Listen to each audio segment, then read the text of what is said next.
Welcome back to the channel. We've got our newest weekly objectives as well as a really lucrative and easy to complete monthly objective path that we'll break down, as well as a hint at our newest event in hockey, Ultimate Team. Let's hop into it. So first things first, we've got the July bonus objectives, but they only last a week, not a month. Nonetheless, these are all extremely easy to complete and not just in squad battles. Like, you could just play a few games of Rivals if you were an online player, you're still playing Hut Champs. You will get this done in 1 or 2 games outside of the scoring, which might take you a few. But nonetheless, this is an objective path that does not need to be grinded out in squad battles exclusively to get finished. It also provides us with a bunch of packs on top of the ultimate pack that you get for completing all 7 of the objectives.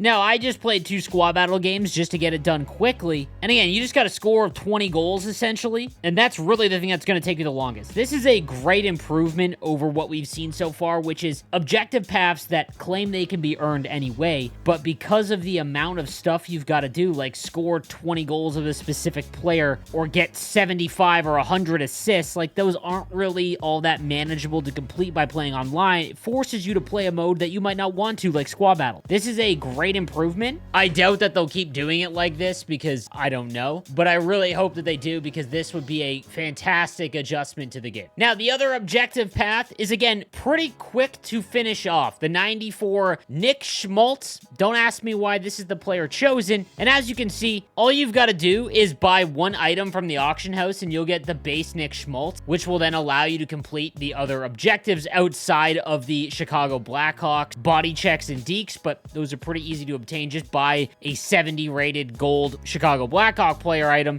get it done, and you can sell it if you want. But as you can see, I've been able to knock out most of them and get halfway through by just playing 2 squad battle games and not focusing on this at all. Your choices would be the prototype Nick Schmaltz. Again, he's 6 foot 181, so not a fantastic build. And gold tape to tape is a pretty brutal ability. Close quarters is fine, as is edges. 96 speed across the board. You could do worse if you were just starting the game. I think this is really usable for a lot of the player base that has not been playing launch, let's say. The other option is the next-gen version for the Chicago Blackhawks. Same skating, which is great, and gold no contest, but beauty backhand, yoink, and third eye are all extremely mid abilities. I'd probably go with the prototype version if you are going to use Nick Schmaltz, but regardless, because it doesn't take very long at all to finish off this objective path, again, it's just a trade-in for more collectibles. Now, I've got to say, I think that they've done a really good job in terms of content over the last 2 months for players that are just getting the game. So there's a clear focus on giving players that are taking part in EA Play or just getting the game for free now and allowing them to get, mid 90 overall cards to put in their lineup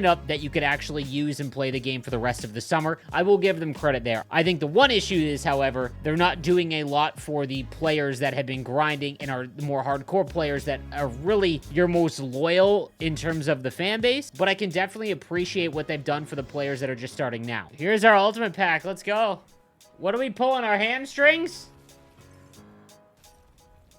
I feel a 99 coming. Or just 80s across the board. 83. 82. Oh, we're cooking with gas.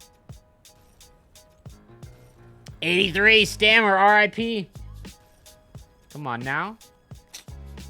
Bang! You can't make it up. You can't make it up. It was destiny. Oh, my boy. The $6 million man, Tyler Toffoli. Oh, my goodness. That's fantastic. Absolutely love that. Hey, why not one more? No? Are we greedy with 2 purples? That's unbelievable. Yo, last week we pulled the Jake Wallman. Now we got the 95 Toffoli. I mean, it's a pretty brutal card nonetheless, but God, man, what are the odds?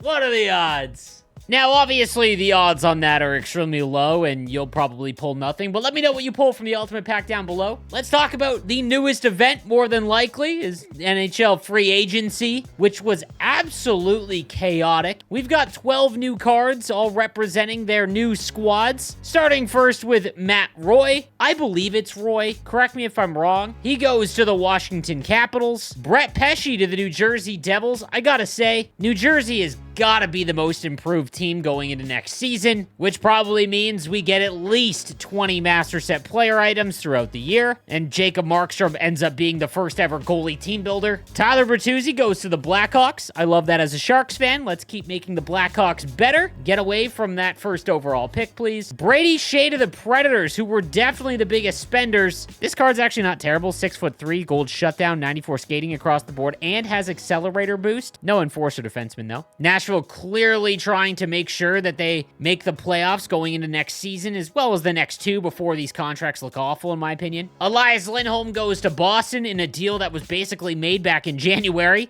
This card is abysmal, but he is really what Boston needs. Teuvo Teravainen back with the Blackhawks. The fantasy hut card GOAT with 97 skating across the board and gold edges. Anthony Mantha, who is just the most traded player ever, who signs with the Calgary Flames, gets gold 1T, 6'5", and 96 skating. He is always like a nasty hut card. Tyler Toffoli, my man, I was able to pull him. A lot of people asked me what I thought about the Tyler Toffoli deal. The cap does not matter for the next 4 seasons for the Sharks. By the time this contract is over, he will obviously be nowhere near worth the $6 million a year they signed him for, but Vlasic, Carlson's retention, Brent Burns, and more than likely Logan Couture, all of their contracts are off the books, and the franchise gets to restart. OEL with the Toronto Maple Leafs, so Toronto finally gets a power play quarterback that can alleviate some of the pressure from Morgan Riley. 99 skating across the board, love that. This is actually a really decent card, obviously. Jonathan Marchessault for the Nashville Predators. He's got gold make it snappy and 99 skating across the board, love that. Brendan Montour cashes out with the Seattle Kraken. He's got 98 speed, 97 acceleration and agility. No other skating synergies, however, and does have gold shutdown with heat seeker and edges, so a pretty useful card here. And then finally, the big fish, Steven Stamkos. His time